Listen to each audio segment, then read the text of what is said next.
may nakita silang Voweave sa 19th floor. Tapos nawala siya. Naiinis si Dix at may humingi ng paumanhin. Sabi nila na nawala sila ng sight ng creature at posibleng hinabol o dinala ng ibang monster. Pinagsisisihan din nila na sayang ang chance. Kung naibenta nila sa mga nobles ng Eluria, pwede silang kumita ng napakalaking pera. At higit pa rito, problema pa rin na hindi pa nila natutunton ang lair.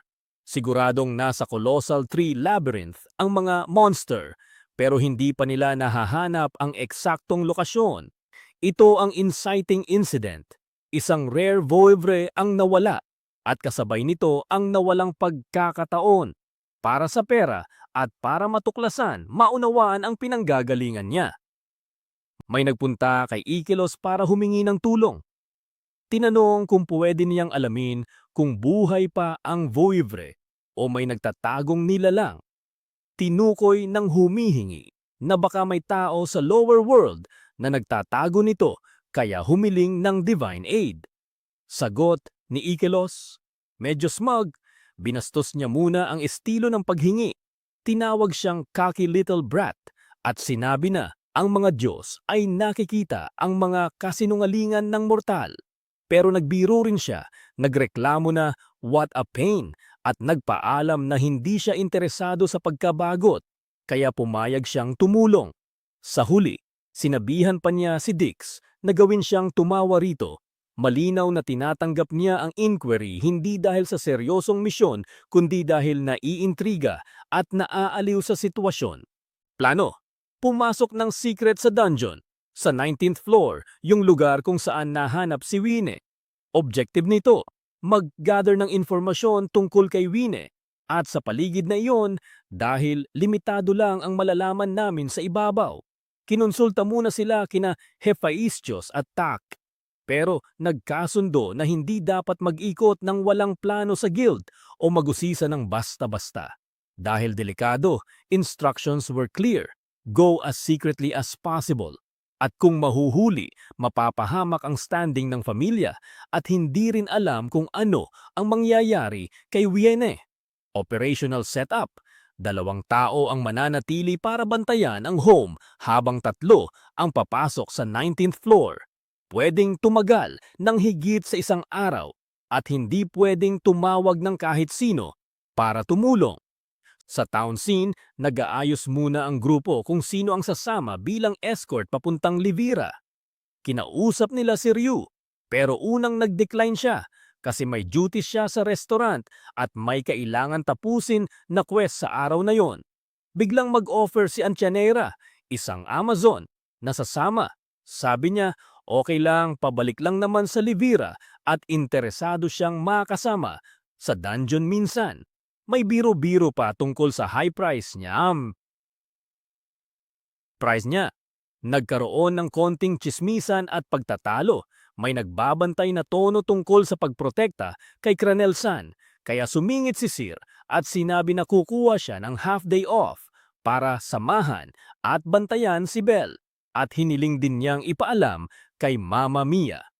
Sa dulo, pumayag si Ryu na babalik siya para sa evening business hours at ramdam ang magaan pero organisadong camaraderie. Pwede may konting usapan at kondisyon pero malinaw na nag-a-adjust lahat para magkasundo ang escort at ang mga responsibilidad nila sa restaurant at trabaho. Nagmadali silang bumaba papasok ng dungeon. Nasubdue na daw ang Goliath sa 17th floor kaya nag-slip sila through bago pa mag-respawn. Habang sumusulong, napapansin nila na iba talaga ang pakiramdam ng floor na yun nilaing na tinawag nilang Colossal Tree Labyrinth. Dumating sila sa spot kung saan unang nakita ni Belle si Wiene.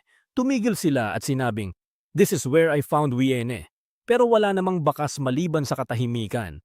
Tapos biglang may sinabi ang isa pang nilalang, "You smell of my kindred." May alert, medyo foreboding na vibe habang nagkakakilanlan ang mga bakas na ito sa ibang monsters. Sa 19th floor, isang sentient voivre ang humarap sa grupo at agad nagtanong kung sila ba ang nag-abduct ng mga kauri nito. Tinanong pa nito kung, "Are you the ones Fels spoke of?" at binanggit na hindi nila naamoy ang dugo. Di nagtagal, sinabi niya ang tanong na nagpapabago ng pananaw. Kaya ba nating mag-coexist? Inilahad niya ang malupit na realidad na umiiral ngayon. You kill us and we kill you. At tinanong kung iyon na ba ang tadhana. Pagkatapos, nagtanong ng may pag-asa kung maaari bang magsikap na magkaintindihan. Can we not come to understand one another? Binalot ng malinaw na pagnanasa ang huling bahagi. Gusto niyang makita at maligo sa liwanag ng araw at subukan na ikalat ang mga pakpak niya sa mundo ng liwanag. Bago matapos, napansin nitong ang dalawang tao sa kanyang harapan ay parang iba. Kaya may maliit na pag-asa siya. Ang sequence na ito mismo ang naglalagay ng moral tension. Hindi simpleng monster-able threat ang tanong, kundi kung may puwang para sa pag-uunawaan at liwanag sa pagitan ng species. May natagpo ang Feather sa scene, mabilis siyang nagpapaturo kay Wiene. Nag-react yung grupo na parang hindi makapaniwala. This has got to be a joke. She's like Wiene? Kasunod, may nagtanong at napansin si Belle. Oh, the little rook is here? At may nagsabi rin na sigurado silang nandoon siya noon. Bukod dun, may nagsuggest na imbestigahan ng mabuti at nag-alok ng tulong kay Cranelsan. Kung may problema siya, pwede siyang lapitan. Tutulungan nila ayon sa makakaya, kahit pa ipaiwan ang bayad bilang utang. At pinaabot pa ang regards kay Haruhime. Sa madaling salita, konkretong bakas, Feather, ang nagtuturo sa pagkakaugnay kay Wiene. Si Belle ay pinapansin at may mga allies na handang tumulong at magsagawa ng masusing investigasyon. Sa isang maikling pero tense na palitan sa taas, si Hermes diretso ang tanong kay Ikelos. May mga chismis daw tungkol sa smuggling at sa pagpapalaganap ng unusual monsters o beast dreams mula dito sa oraryo. Tumanggi si Ikelos, sinabing mga false accusations iyon at medyo natawa pa sa ideya na siya ang nagpapadala ng nightmares sa lower realm. Pinunto niya na ang mas malaking problema ay yung mga cocky na kabataan na nag-aaksaya ng kapangyarihan nila. Trivial daw ang ginagawa nila at nakakatawa lang para sa kanya. Dahil dito, hindi niya hinarang ang paghahanap. Binigyan niya ng pahiwatig na pwede nilang gamitin ang mga kids na nakatagong nandito at search around me to your heart's content. Basically, hindi siya magtatangkang pigilan ang investigasyon. Tone niya nonchalant, pero may tension sa pagitan nila ni Hermes. Hermes suspicious, Ikelos mocking at amused, at malinaw na ang gods ay hindi naglalagay ng hadlang sa pag-usisa ng mortals. Sa unang part parang naglalaro. May tumatawag na Haruhime I found you. At may counting scene, pero pagkatapos lumabas ang linyang Belle's scent. Feel natin na sinundan ni Wiene ang scent ni Belle at doon siya nadiskubre. Kalaunan, nag-uulat si Wealth na sa 19th floor. May nakita ring isa pang monster na marunong magsalita. Sa mismong lugar kung saan unang nakilala ni Belle si Wiene. Sabi pa ng nakakita na we smell of her kindred. Kaya malinaw na hindi lang nag-iisa si Wiene. May iba pang talking monsters na konektado sa kanya. Nakahinga man ng kaunti dahil may natagpo ang tao, agad naman nag-aalala ang grupo dahil lumalawak ang sitwasyon. Sa loob ng Hestia home, nag-angat ang usapan ng tahasang sabihing ni Lily na dapat nilang itigil ang pagtatago kay Wiene sama. Binuod niya ang core ng problema. Isa si Wiene ng isang Vovre. Malakas at posibleng higit sa mga ordinaryong surface monsters. At may option silang pakawalan siya sa labas ng oraryo. Kung hindi nila kayaning itago ng matagal. Pinunto rin niya na hindi maniwala ang mga tao na ganap na tame si Wiene. Para kay Lily, isa siyang bomb na pwedeng magdulot ng malaking panganib at isang araw ay mag-e-expose sa pamilya. Sabi pa niya, hindi pwedeng Iwan lang sa soft-hearted Belle Sama ang desisyon. Dapat magdesisyon na sila kahit pa malamang mapupot o husgahan sila ng iba. Sa pagtatapos ng argumento, malinaw ang dilema. Ipagpatuloy ba nila ang sheltering at harapin ang long-term risk at publicity o pakawalan siya sa labas ng lungsod para bawasan ang panganib? Pero gayon din, yun ay isang konkretong hakbang na may moral cost. Ang pag-uusap ni Lily naglatag ng malinaw, seryosong tensyon sa loob ng pamilya tungkol sa kung paano haharapin ang presence ni Wiene. Biglang tumigil ang kahit na anong normal na usapan. Wiene, na nakikinig sa debat sa Hestia home, ay nasaktan at napaiyak. Iniungol niya na bakit bawal siyang makasama ng lahat, lalo na kay Belle. Tumatawag pa ng pangalan niya, tapos bigla siyang nawawala. Sa loob, nagulat ang grupo. Wiene is gone, at may humirit na, "We were careless.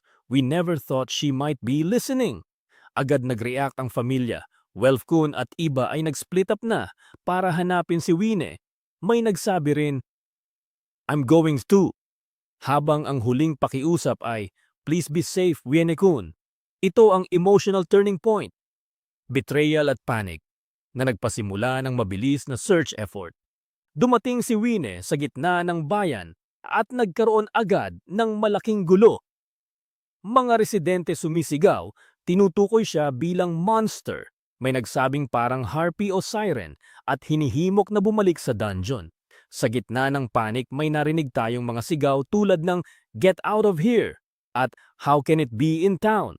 Habang tumutulak si Wiene at umiiyak, tinatawag si Belle at nagmamakaawang makapasok sa tao. Agad nagreaksyon sina Welf at ang iba. Pinapabilis nila ang pagkuha kay Wiene papunta sa isang lihim na silid sa cellar. "Go to the secret room in the cellar," tawag nila. At may nag-uusap na magpapadala ng balita sa guild dahil may mga tumabon na naghabol. Lily humawak din ng direksyon.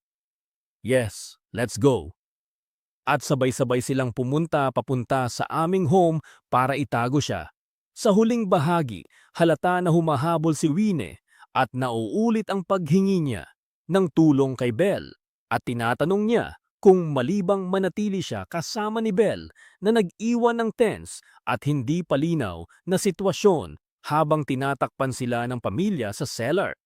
Sa closing scene, ilang Diyos, kasama na si Oranos, nag-uusap tungkol sa search. May nagtatanong kung nahanap na nila yung mga tumakas. Sumagot ang iba na wala, hindi sila nandito, at aminado na hindi nagwo-work yung attempt. Sabi rin nila na kahit may maiting pag-asa noon, masyadong malayo ang kampo kaya hindi nila na-trace ang mga fugitives. Tinatanong nila ngayon kay Oranos kung anong gagawin niya next. Nagwawakas ang eksena na may mabigat na unresolved tension. Hindi nila nahanap si Wiene at kasama niya at hindi malinaw ang susunod na hakbang.